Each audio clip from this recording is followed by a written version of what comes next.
उत्तर भारत में दक्षिण भारतीय स्थापत्य कला के केंद्र सुप्रसिद्ध श्री रंगनाथ मंदिर में 10 दिवसीय वार्षिक ब्रह्मोत्सव का शुभारंभ शनिवार को धार्मिक उल्लास और वैदिक मंत्रोच्चार के बीच हुआ। उत्सव के प्रथम दिन भगवान रंगनाथ अपनी शक्ति माता गोदा लक्ष्मी जी के साथ स्वर्ण निर्मित पूर्ण कोठी में विराजमान होकर भक्तों को दर्शन देने निकले। ब्रह्मोत्सव की औपचारिक शुरुआत मंदिर के श्री महंत गोवर्धन रंगाचार्य जी महाराज के सानिध्य में ध्वजारोहण के साथ हुई। मंदिर के पुरोहितों ने वैदिक ऋचाओं के बीच भगवान के वाहन गरुड़ जी का पूजन किया। मान्यता है कि गरुड़ जी इस ध्वजा के माध्यम से समस्त देवी देवताओं को ब्रह्मोत्सव में सम्मिलित होने का निमंत्रण देते हैं। पूजन के पश्चात स्वर्ण स्तंभ पर गरुड़ जी की ध्वजा फहराई गई और उत्सव की बागडोर उन्हें सौंपी गई।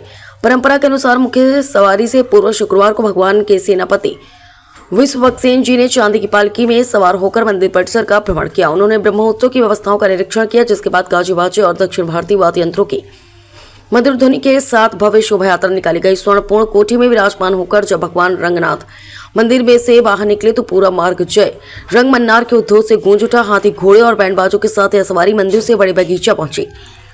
मार्ग में जगह जगह श्रद्धालुओं ने आरती उतारकर ठाकुर जी का स्वागत किया। बगीचे में कुछ समय विश्राम और भोग सेवा के उपरांत सवारी पुनः मंदिर लौटी। रंगनाथ मंदिर को दिव्य देश की उपाधि प्राप्त है। पौराणिक मान्यताओं के अनुसार इस उत्सव की शुरुआत स्वयं ब्रह्मा जी ने भगवान नारायण की आराधना के लिए की थी। वृंदावन में यह परंपरा वर्षों से चली आ रही, जो प्रतिवर्ष होली के बाद कृष्ण पक्ष की द्वितीया तिथि से प्रारंभ होती है। 10 दिनों तक चलने वाले इस उत्सव का समापन 16 मार्च को पुष्पक विमान की सवारी के साथ होगा। इस दौरान प्रतिदिन भगवान अलग अलग स्वर्ण एवं रजत वाहनों पर सवार होकर भक्तों को दर्शन देंगे। मथुरा से पुनीत शुक्ला, समाचार 24।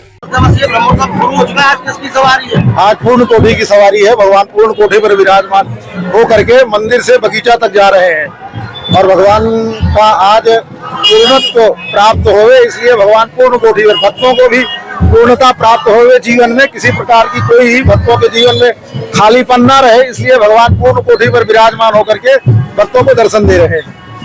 क्या नाम है आपका? कुंज बिहारी शर्मा नाम है मेरा। ब्रजवासी ब्राह्मणों तीर्थ पुरोहित। और ये आज रंगनाथ भगवान का 10 दिवसीय ब्रह्मोत्सव शुरू हो चुका है। हाँ, आज किसकी सवारी है? आज पूर्ण कोटि की सवारी है। माता लक्ष्मी जी और विष्णु भगवान विराजमान होके और अपने बगीचे में घूमने गए हैं। अपने घूम के लौट के वापस दोबारा मंदिर में स्नान करेंगे। 10 दिन मेला चलेगा, सब झूला वूला सब डल गया। उत्तर भारत का ये सबसे बड़ा मंदिर है रंगनाथ मंदिर, विष्णु भगवान का। रंगनाथ बोलते हैं विष्णु भगवान को। क्या महत्व है ब्रह्मोत्सव का? ब्रह्मोत्सव का ठाकुर जी की सवारी उत्सव चलते रहते हैं। 365 दिन में 384 उत्सव होते हैं मंदिर में। तो ठाकुर जी का सब उत्सवों का महत्व है।